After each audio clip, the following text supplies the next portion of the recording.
How's it going, Yankee fans? Welcome back to Fireside Yankees with Alex and Ryan. Trade deadline coming up in just a couple days here, and obviously last night's game against the Braves, down 5-0, you march back. I mean, Trent Grisham, that grand slam. There are moments during a season that, in my opinion, define a season, the rest of a season. That comeback last night, the Yankees have been doing a lot of that coming back. And last night's really was a difference maker in terms of just giving them the confidence to know we can win any game. We can be down 5, 6, 7, and we can still win. That type of offense, you never really know when you have that type of production. And, we're going to talk about some pieces here, obviously, that can help us even more. But there's one glaring need, Ryan, and it's the pitching. I mean, Will Warren looked solid until kind of things just fell apart for him. Had a little bit of bad luck at the end there when he just didn't cover first base, but this team needs bullpen support like no tomorrow. They rank 21st right now with, I think, a 4.14 ERA. It's unacceptable. Like, this is a team that has predicated itself on bullpen success over the past few years with Matt Blake, and it's kind of imploding right now. They need pieces. We're going to talk about pieces that are available, talk about the latest trade rumors, who they're looking at, why. But obviously, Ryan, before we dive into it, how you do today, my friend? Yeah, I'm doing well. And, as you mentioned, the bullpen right now really struggling. The Yankees are going to cast a very wide net, I believe, this deadline and look at all avenues to improve the bullpen. I think we're going to be seeing them look at guys, whether it's high-profile names like the best of the best, Yohan Duran. I wouldn't be shocked if they call in on Emmanuel Clase, although I'm not sure the likelihood of him getting moved. I know that it was mentioned that the Cardinals could consider trading Ryan Helsley. If he's someone on the market, I'm sure the Yankees will call as well. But Alex, they need bullpen support. They need pitching badly. I think the last month has shown you, look, this offense will have stretches where they don't look great, but as a whole, this is one of the best lineups in baseball. They lead baseball in OPS, lead baseball in home runs. Again, you'd like to improve the third base position. We'll talk about Eugenio Suarez, who I know is the kind of the big name for the deadline, but we cannot ignore their need for pitching. Like, Eugenio Suarez would be sick. I love him. I think you think about what this offense would be with him, and you replace Peraza with him, and you just can't get these guys out at that point. But it doesn't matter if you can't get the other guys out. And Alex, how many times over this stretch has pitching cost you? Have they cost you games? Have they cost you opportunities to be in first place? I know the offense had that stretch again where they were really insufficient with runners in scoring position, but seeing some of the teams they're calling, Arizona, Pittsburgh, there are a couple of names that kind of stand out immediately. For me, at least, the three that stand out, Merrill Kelly, Mitch Keller. I know you're not a big fan of Keller, but he's a starter, so I'm just going to throw him in here, and David Bednar. I think all three can provide value in some regard. Keller, I think, is the one that I'd rank last on my list of wants of that three. Bednar fits like a gem. I mean, he's a hard-throwing right-handed reliever. Tons of strikeouts, years of control beyond 2025, or a year of control beyond 2025. And then Merrill Kelly, rental starter, but good veteran. Alex, I cannot understate how much this team needs pitching. If you're Brian Cashman at this year's deadline, who between Arizona, Pittsburgh, maybe some other teams that will end up selling, who's the pitcher going after? Who's the guy where you're like, this guy, I need him to be a Yankee, or I really want this guy to be on the Yankees? I think, we saw Bob Nightingale say yesterday that the Yankees were in attendance for the Diamondbacks. The scouts were watching Eugenio Suarez belt 2 home runs. The guy is on fire. And, with runners in scoring position, without runners in scoring position, offensively in general, he brings a level of competency right now that you add him to a lineup that already has Judge, already has Bellinger, already has Stanton, and number 1 ranked among many different categories. It's an embarrassment of riches. It will help supplement bad pitching. A great offense can sometimes spell bad pitching, but it's really difficult because the Yankees find themselves buried in games early. And that's kind of a difficult psychological situation. Like, they're fighting from behind half the time, and you simply cannot survive, even if you have an offense like this, because you're constantly trying to claw your way back into games. And the Braves are not a good team this year. They have a good offense. They're pitching suspect, but I'll tell you what, this is these games should be a lot more competitive from a pitching perspective. Just the Yankees, they're floundering against mid-level, even some bad offenses lately. That does not bode well for the playoffs. So, in my opinion, you have to get a good starting pitcher. Mitch Keller is a mid-level rotation guy. I mean, the last 2 seasons had an ERA above 4.2. That's not moving the needle much to me. That's eating innings. Right now, I know he has some decent numbers this year. I think it's like a 3.46, something in that range. But the stats suggest he's going to regress from compared to recent seasons. And if that happens, you're looking at a back end rotation guy, not even a mid to frontline starter. You're looking at a like mid to back end rotation arm, and he's healthy, and at least that's kind of a good positive. But he's not a guy that I trust in the playoffs. You know what I mean? And that's really what I'm thinking about right now. If you go and get a starting pitcher, that guy has to have the capacity to make a playoff appearance. And I don't think Mitch Keller throwing him out there is going to be enough. I think Merrill Kelly would be. I think he's a guy I would rather have who can be a mid to like above average starter for you that is going to at least help in some high leverage moments. That's important to me, and I think that he would be the ideal scenario. I think Eugenio Suarez and Merrill Kelly, it's going to cost you, but that's my preference. If I had to get to pick and choose, those are the two guys that immediately give you a big boost in the rotation and a playoff arm, and one of the best hitters in baseball right now. Bullpen wise, different ball game. You mentioned Jake Bird, Jax. You mentioned some guys that are a little bit more pricey. Obviously, Emmanuel Clase, I don't think he's going to be moved, but Kyle Finnegan's a guy that's going to be available, but I want to reference or mention one name the Yankees don't even have to trade for, Ryan. David Robertson. Apparently, according to John Heyman today, David Robertson tossed for teams in Providence, Rhode Island, and they were really impressed, and he looks good, and it's going to come down to just whoever gives him, enough money. There'll probably be a lot of matching offers where he just wants to go. David Robertson was a great pitcher for the Yankees in the past. He's been excellent. I was 40 years old. But listen, this is a guy you don't have to send any prospects for. All you have to do is spend a little bit of money. The Yankees have a little bit of money. They have a lot of bit of money. This is a guy, if the Yankees walk out of this and they don't make him a competitive offer, I think that's unforgivable. They need to go out and say, Robertson, we need help in the bullpen. We're going to give you a chance to be a high leverage arm. You have a chance to go to the World Series. Basically just leave retirement and potentially go to a World Series. I know the Mets can probably offer that, some other teams as well, but he has experience in the Bronx. He probably has a lot of friends in that front office already.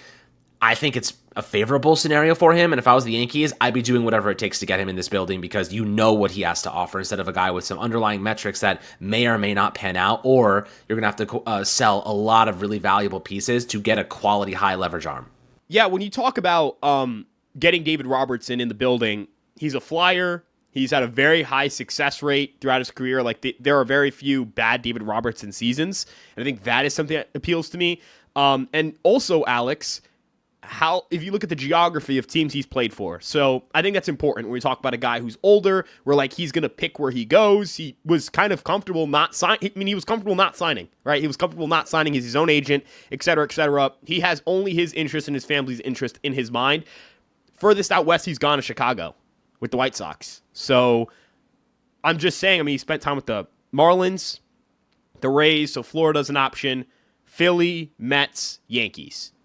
East Coast. It's very East Coast. And Chicago isn't really that, it's not West Coast. It's kind of, Midwest, but look at it, if you look at it on the map, it's pretty close to the, I know it's west of the Appalachian, but it's not too far from New York in terms of East-West. Point is, I think Robertson would be interested in coming back to New York from a geographical standpoint. I would also like to throw out here, Alex, that, as you mentioned, you don't have to trade prospects, and you might be able to bring in a different player, a different arm, maybe a cheap arm who's kind of a project piece, and you might be able to bring in 3 bullpen arms this deadline, and I think that might be a must, because look at the bullpen right now. I know they're battered and bruised, and I know that this isn't the bullpen they're going to take, even if they added no one in a hypothetical postseason situation. If the postseason started today, the Yankees, and they were healthy, the Yankees would not have, Scott Efros pitching in big games, but I'm going to list some of the names here. Ian Hamilton, Scott Efros, JT Brubaker, Jonathan Loaizaga, Alan Winans. Have you heard a single name that you want throwing a big inning for you in the postseason? That's over half of your bullpen. I know Cruz comes back, and that'll help. We'll see if Mark Leiter Jr. comes back and performs well. Yeri De Los Santos is on a rehab assignment. Again, we'll see if he comes back and performs well. Those are 3 guys who, Cruz for sure, but the other 2 are maybes. I don't think they're guarantees to make a playoff roster. How many surefire guys do you have? Tim Hill is kind of the bridge between Weaver and Williams. I know Weaver hit a funk for a bit, but I'm confident in Weaver being good, and I'm confident in Williams being good. They need a lot of arms, Alex. That's 3 of 5, and that 2 of them are maybes. You need maybe 3 bullpen arms. And I get it, you can move rotation arms to the bullpen, but Rodon, Schultler, Fried, Warren, Stroman, there are 2 guys there that you feel good about taking a playoff start. So you're going to need another starter. I know Heal's coming back. That might be 4, but that's assuming everyone stays healthy from here until October 1st. So the Yankees need to have a surplus of arms come into the organization. I don't want to see JT Brubaker making playoff innings. I know he had a really impressive outing on Friday, and he kind of saved the bullpen. And, if that's what he does, that's great, and I'll be happy. And I'll, take back that statement. But for now, I don't trust JT Brubaker in these spots, or Brubaker. I keep altering the pronunciations until I get one of them right. Alex, there's not a lot of trust in guys in this bullpen. They need arms. They don't need 1. They don't need 2. They might need 3. And Robertson, 2 trades, that solves right there a lot of your issues. You get Cruz back, maybe Heel comes back, and you can move one of Warren or Schlittler to the bullpen. Yarbs comes back, maybe he comes into the bullpen. Now you got a little bit more of a stable bullpen group, but yeah, dude, David Robertson, if he's out there for just money, you've got to at least make a competitive offer. I know you can't control where he signs, but you can at least say you put your best foot forward, and I think that's all we're really asking for here. Absolutely. I mean, listen, like you said, this team needs 2 or 3 bullpen arms, whether it be a mixture of Robertson and plus some. I think that in a perfect world, Cashman has the ability to say, listen, Hal, just give me a little bit of flexibility here. What would you rather do? Trade one of our valuable pieces in the farm system, or, a backup catch like JC Escara, or just spend a little bit of extra money to get Robertson, who's a proven commodity, has success here in the past. I think that's a no-brainer. You do whatever you have to do to get him, because it at least eliminates one of the needs you have to a degree. You still need another couple arms. But if you walked into the second half of this year after the trade deadline with David Robertson, Eugenio Suarez, Merrill Kelly, plus another bullpen piece, Ryan, I mean, you're certainly up there in terms of contention. You're certainly in the mix in terms of, okay, this is a World Series favorite now with one of the best offenses in baseball, a new starting pitcher plus Luis Heel. Plus, you get Mark Leiter Jr. back and a couple other bullpen pieces that have been ailing recently. I say that's enough. What would you say to that? If you walked away with Eugenio Suarez, Merrill Kelly, David Robertson, and one more bullpen arm, are you sitting there like, okay, we did enough to put ourselves in a good spot? Yeah, if you can add 3 to 4 pitchers this deadline, I'm pretty happy. And not saying just 3 to 4 anybody's, but 3 to 4 pitchers who are productive. I'd also say this, Alex. The Yankees, when it comes to David Robertson, right? The Yankees are not going to come into this deadline with a bad farm system, but they're not coming into it with the best farm system in baseball. So you can't sit back and say that prospects are your advantage over the rest of baseball. You're the New York Yankees. Money should be your advantage over everyone else in baseball.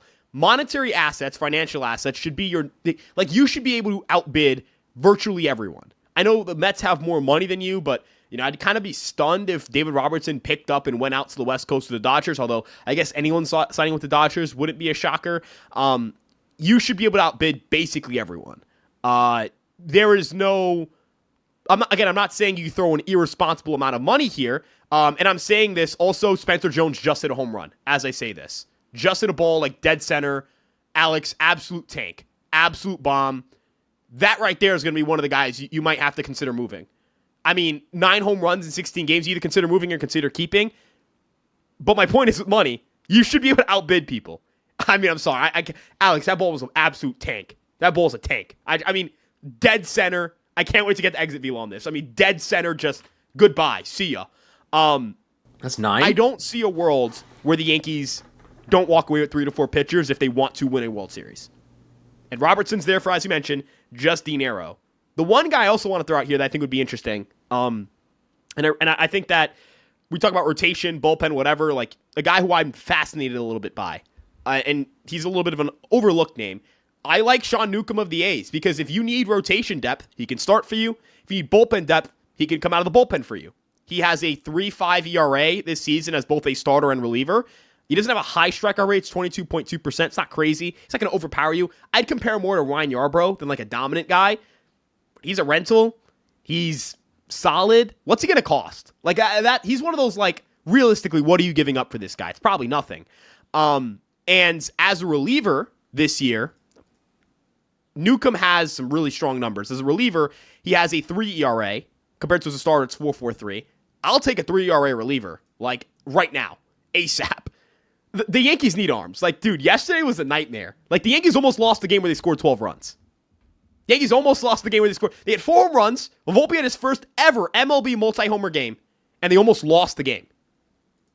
I don't even know. Yeah. So They need arms. Also, that Spencer Jones bomb, 445 feet. 445 That's major league feet. power and then some. I mean, 110 miles per hour. Dude, you can't. What do you got to say? I'm sorry that this is like not trade related, but Alex, like. It is, though. It is. I guess it is, yeah. It is. I mean, listen.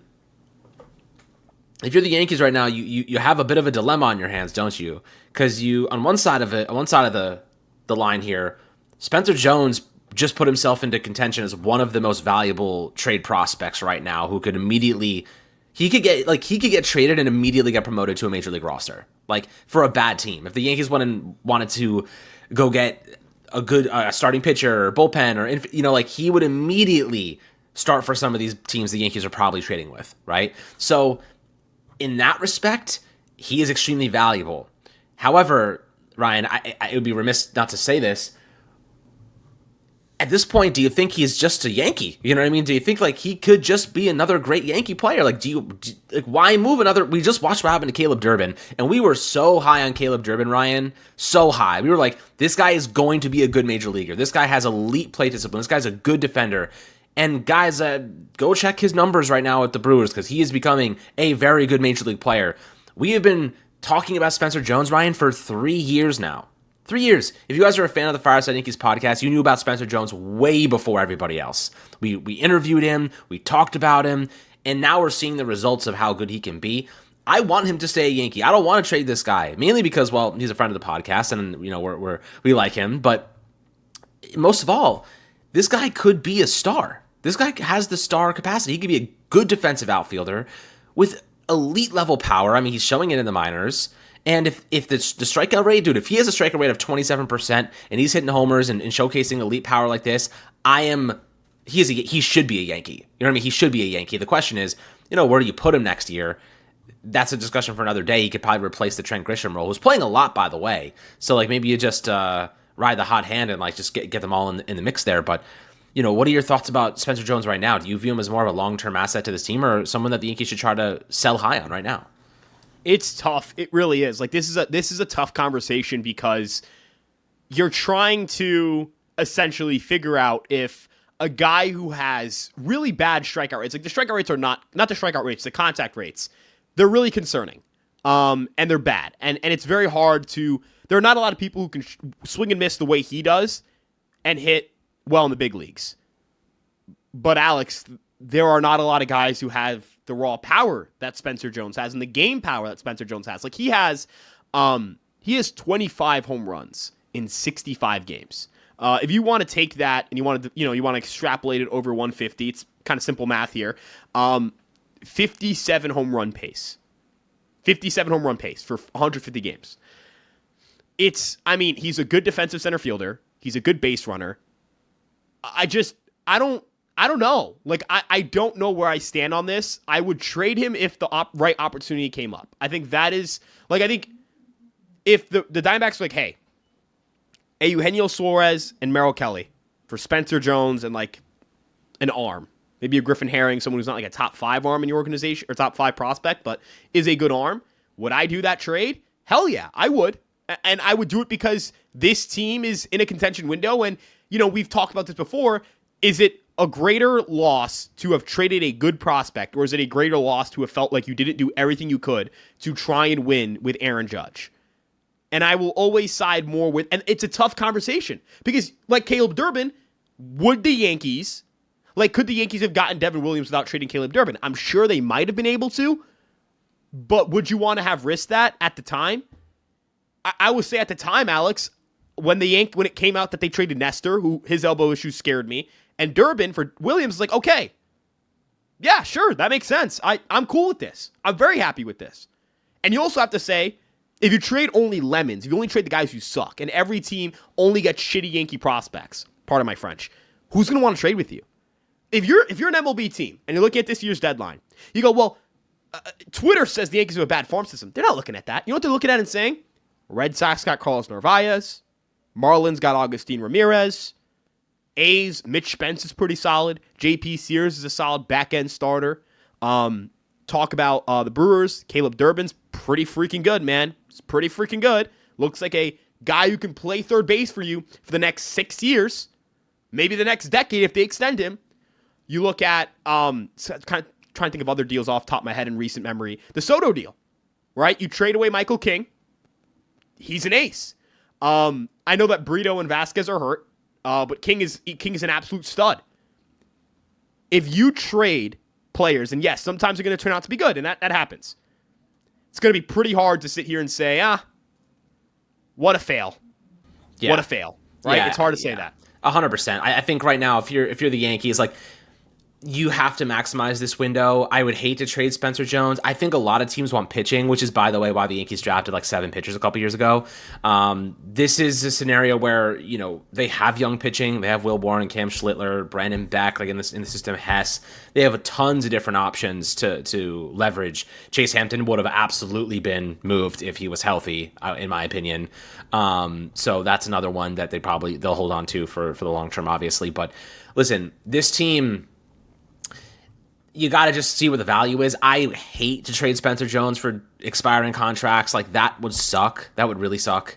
I'd really love to have at least get something in return that had some control for him. But, beggars can't be choosers at the end of the day. And right now we're begging. That's the truth. And other teams have good farm systems better than ours that can sell more. So I know a lot of people like in the comments are always like, why would you trade Spencer Jones? Why would you do this? Why would you do that? There's no guarantee Spencer Jones is going to be a good MLB player. Like, there's a very high probability, I would even say, a very good chance that he is not a good major league player, right? He ends up being, let's say, an average major league player, and a couple years from now, we're like, we should have traded Spencer Jones when his stock was high. Like, there's a flip side to every story, right? And if that happens, we'll be kicking ourselves.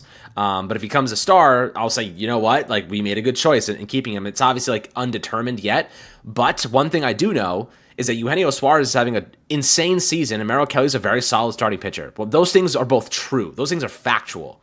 Spencer Jones being a great major league player is not a fact. It is a prayer, it's a hope, it's a dream, until proven otherwise. So that's where, like, you have to look at reality and potential. Reality is you can get 2 very good players to help you win a chip this year, or alternatively, keep a player who has never taken a rep in the majors before and hope that he's great. So, like, that's the dilemma you have to battle in your own head.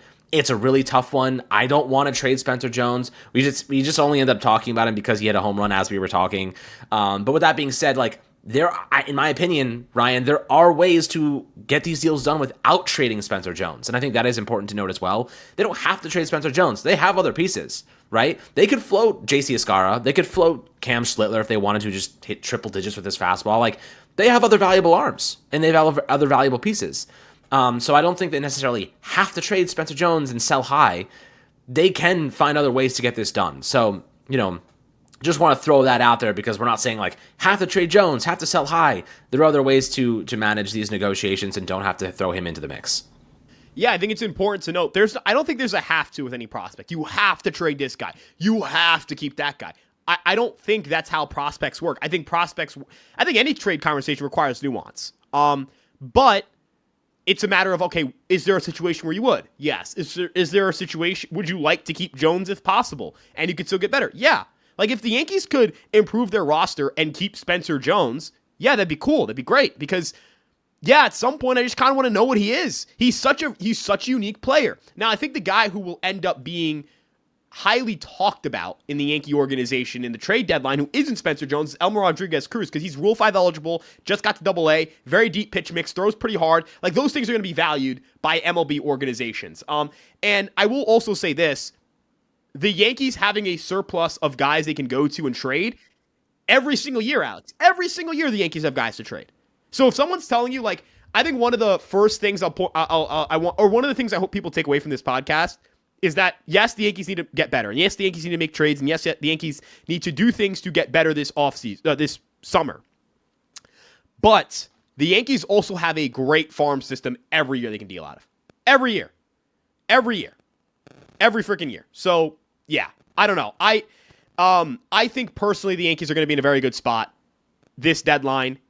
And I think they're going to walk away with quite a bit of talent, or enough talent to win games. I don't know if that is controversial at all to say. The Yankees always walk away with deadline talent. The Yankees always have guys to trade. I don't care if someone on Twitter is telling you this farm system is bad. They always have guys. Always, always, always. And that is something the Yankees, you can never take away from the Yankees. Doesn't, like, Alex, what's the one deadline where we've been contenders and we haven't brought somebody in? I think 2023 is the least busy, but we were bad that year. We should have sold. That's what we should have done that year. Can't remember the last time the Yankees have been good and they haven't bought. Really can't. Yeah, I mean, it's been a minute, and they've made moves that sucked too. Frankie Montas being one of them. Like, they've had some catastrophic decision making. So, I get why they're being, patient and doing their due diligence, sending scouts and whatnot. So, just to kind of finish off the reports of the guys they've been linked to with the Pirates. You mentioned David Bednar. We mentioned Isaiah Kiner-Falefa. That's another one. Dennis Santana, Mitch Keller, and Ke'Bryan Hayes. So, all of these feel like, except for Bednar, like backup options. Maybe Dennis Santana's not. Mitch Keller feels like a backup option. IKF is a backup option. Like, if you don't get Eugenio Suarez, you can probably get IKF for very, very minimal. I think he's on an expiring deal too, if I'm not mistaken. And he can play third base for you. He's going to give you a 280 average right now. Like, he'll be better than what we have by far. Like, you're not going to have to worry about Yorbit Vivas or Oswald Praz anymore. Like, he's significantly better than those two guys, which at least is something to write home about. Bednar would be awesome. Dennis Santana would be solid. I think, like, Ke'Bryan Hayes, he's the best defensive third baseman I've ever seen in some ways. But with that being said, he's a bad offensive player. And the Yankees, they can live with it because their offense is so good. They can survive that. It's not preferable, but they could survive it because the defense, I mean, if you're a pitcher and that ball gets hit to the hot corner, you can close your eyes. You can close your eyes and you can open your eyes and watch the show, because Ke'Bryan Hayes is going to convert every single play that gets hit to his way. Like, that is special level of defense at the very least. I'll also say for IKF, who I don't think IKF is very good. Like, I think IKF is... He's a utility man, realistically. Yeah, but he's very good defensively at third as well. And kind of to give you guys context, because I think it's very important to note what the Yankees have at third base right now whenever we talk about upgrades. Whenever you talk about upgrades, you have to talk about what you have in-house. It's Yorbit Vivas and Oswald Peraza. Do you want to know the combined OPS of Yorbit Vivas and Oswald Peraza? Alex, do you have a garbage bag near you if you're nauseous, please do not listen to this portion of the podcast. 471 OPS. A 34 WRC plus. They're hitting 151 with a 225 on base. He have 4 home runs in 220 combined plate appearances. Isaiah Kiner-Falefa's OPS is almost 200 points higher than that. Almost 200. Could you imagine if you took any position, Alex, and you said you increase the OPS output there by about 200 points, and you probably get either a better or as good defensively? Is that a win or a loss? I consider that a win. I consider that a win. You improve a position by 200 points in terms of OPS. That's a win. IKF might be a better base runner than both these guys. They have 1 stolen base combined. IKF is 12. Again, I'm not sitting here and doing the whole, IKF is so good, man. IKF is so good. He's awesome. He's great. He's this. No, but we suck at third, Alex. And we're still scoring. The Yankees stink at third base. Stink to high water. Stink to high heaven. Still good at third. Still very good at third.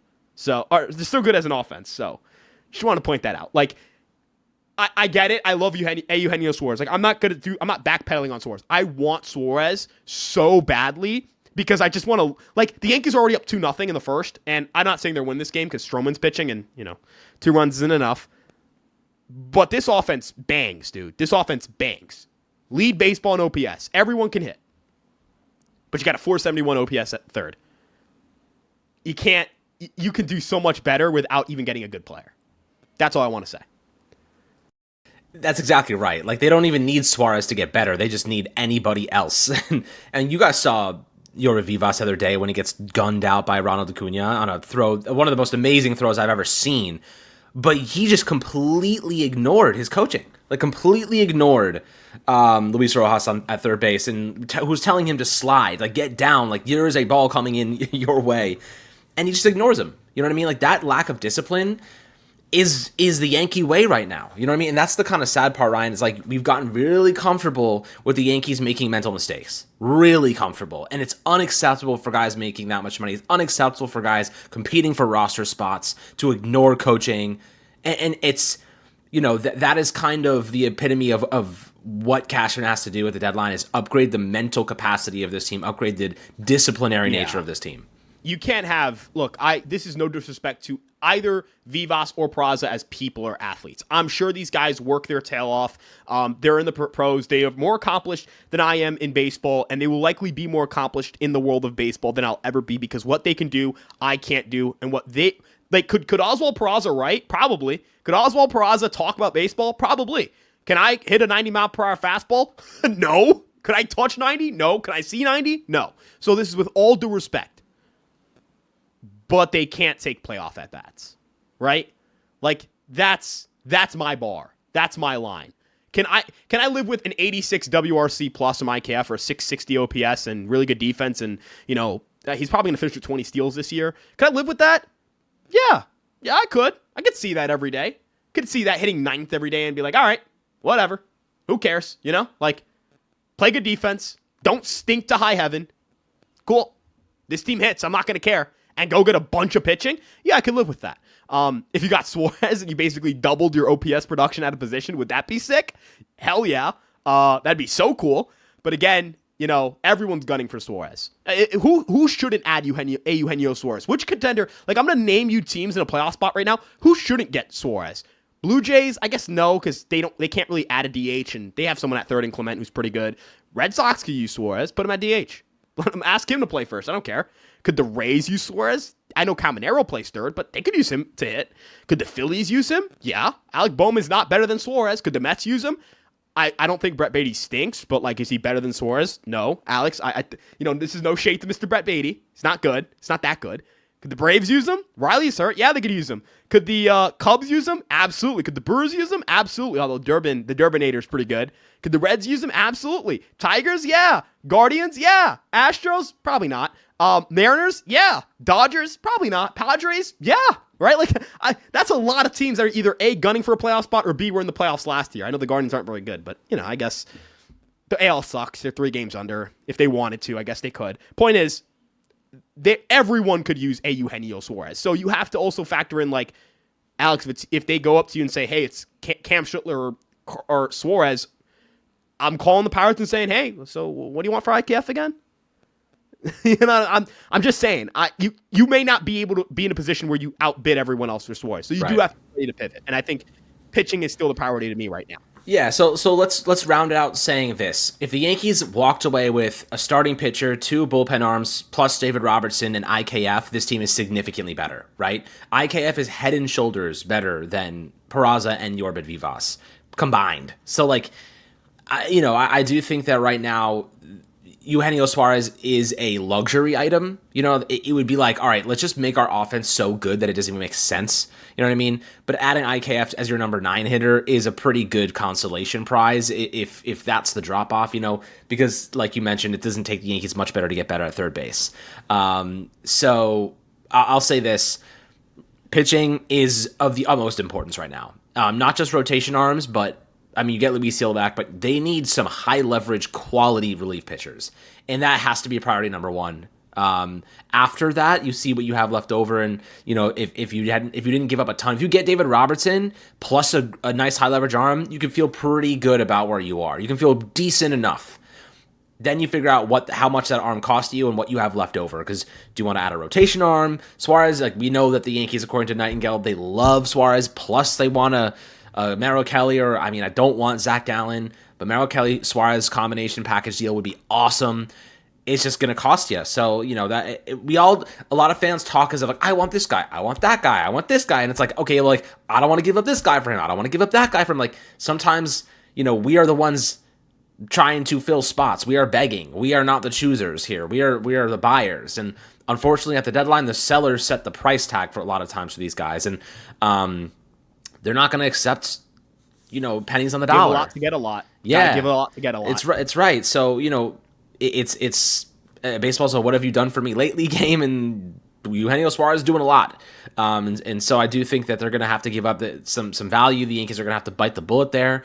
But on the flip side of that, they're going to roll into October with a much better baseball team. And the fans, when Eugenio Suarez smashes a 3-run blast with Cody Bellinger and Judge on base against whoever they're playing in a big pennant matchup in Game 6 or Game 7, hopefully not Game 7, but maybe Game 5, and Suarez belts a 3-run homer, you're not going to remember the prospects you gave up for him. That's the truth. So I would trade a Hall of Famer I would trade a 100 WAR player for one World Series, and I wouldn't question it.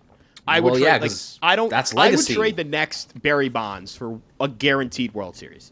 Is that crazy? Like, am I? That might be crazy. Listen. But like, look, a guaranteed Barry Bonds probably helps you win multiple World Series. Okay. So, like, I that would argument. trade. That's an unreal. Like, I would trade your average Hall of Famer for a guaranteed World Series, and I would be fine with it. I mean, you could say this, like, right? Like, let's say, would you have traded like Juan Soto for a World Series? Would you trade Juan Soto for a World Series? Yeah. Would you trade? Okay, well, in that case, I gotta think of someone better than him now. Would you trade Judge for a World Series? Yeah. I guess we haven't won one with Judge, so I guess that would make sense. Like, it's a World Series. You know, like, you play to win. You get what? Like, I don't root for a player. I root for a team. You get what I'm saying? Like, I want to win. Maybe that's crazy. Maybe, like, those level of guys is still a little bit much, but, like, it's a World Series, dude. And if Spencer Jones is any of those players, that would be unbelievable. Like, even if he was unlikely. Roman Anthony is the best prospect in baseball. It is stunning if he ends up being as good as Juan Soto. And he's a good ball player. He's freaking sick. I would trade, would I trade the career of Derek Jeter for a World Series? Yeah. Not saying the career like the World Series, but like the WAR output, the OPS, et cetera, et cetera. Mm-hmm. Not the 5 World Series titles. But would I trade his production, a prospect who puts up that production, for a World Series? Yeah. Yes, it's a World Series. You do. Banners hang forever. They fly forever. That's all. That's how I'll round this up. I know I'm rambling. No, I know, and I know some people will say that's a hot take, but the truth is like, I would trade anything, to get a World Series on the books, and to say, like, I saw one, for some people, for some teams in your lifetime. Not even, if you're a Yankee fan, you've seen one, if you're 30 years old, you've seen a couple in your life. So, I mean, Ryan, you probably don't even remember the last. I mean, maybe you remember slightly, but it's been a minute. It's been a while, over 10 years. So, a lot more than that now. So I think, like, if you're the Yankees, are you willing to trade a chance at a World Series? Are you willing to trade a prospect who's never stepped foot in a major league game before for a chance to win a World Series? Last year they did it. They traded a whole lot to get Juan Soto to give themselves a chance at a World Series, and they got there. They just lost. But if they won, that Juan Soto trade would have looked like one of the most brilliant trades that any GM has ever pulled off, because he helped you win the most important series of any season. So, that's kind of where you draw the line. But right now, the Yankees have a chance to get better. They don't have to give up much for IKF. It's going to be pennies on the dollar. Suarez is going to be dollars on the dollar. And, Merrill Kelly will be expensive. It's just going to be interesting to see what Cashman prioritizes, but you better believe they're going to be active. I know this ended up becoming a little bit longer of an episode because you kind of went through a bunch of different side quests here and talking points, but we know a couple things. They like the Arizona Diamondbacks players. The Diamondbacks want pitching specifically. That's what Nightingale reported. John Heyman says that the Yankees have been in constant contact regarding 5 different possible trade candidates from the Pirates. To list them again: Dennis Santana, David Bednar, IKF, Mitch Keller, and Cabrian Hayes. Those are the 5 players he listed specifically. So there are others around the league that maybe some we haven't even talked about or even thought about, but those are the ones the Yankees have been in contact with the most. So it's safe to say one of those players will likely be acquired. It's just a matter of who and how much they're going to give up. But guys, I know we're a couple days away here. I think we're, about 10 days from the deadline. So is it the 29th this year? Is it 29th? 31st. Okay, so we're 11 days away. I so many numbers. I do like a 3, a 2, a 1. It's 31st. Both of us throwing up gang signs here on the Fireside Yankees podcast. I actually hope I didn't. I don't think I did, but I threw up like a 3 or 2. I didn't. Honestly, I'm not gonna lie. You said 29th. I was like, it's 20. No, it's 31st. Okay. Yeah, so I'm really 31st. bad at. I speak with my hands a lot. I don't know if you guys notice. I try to keep them down, but I'm all over the place sometimes. Well, 11 days away. I wouldn't be surprised if we made a deal before then, specifically for the bullpen, because they need help like no tomorrow. But if there's anyone you guys want us to talk about specifically, any players that you have in mind, I know we've mentioned Spencer Jones a lot, but the guy just keeps cranking homers, man. Like, he is ready to be promoted, clearly. And I think a bad ball club that wants a starting outfielder today would make an aggressive offer to get Spencer Jones from us, and they would give us a lot for him. So, the question is, do the Yankees even feel like he's on the table? Is he expendable? Is he tradable? For the right price, Absolutely. But it's got to be a good price. Like for a rental, I definitely hesitate. Definitely hesitate to give up Spencer Jones for a rental. But for someone with some control, I could see where the value would come into play there. So we'll see how things go in that regard. But as always, my friends, make sure to like and subscribe below. Drop any players you want us to break down or anyone you have interest in the YouTube comments. We've got you guys covered there. We'll give you guys any more updates regarding the deadline and any new players that, bubble to the surface. Make sure to drop a 5-star review on Apple and Spotify. And we'll catch you guys on the next Fireside Yankees episode.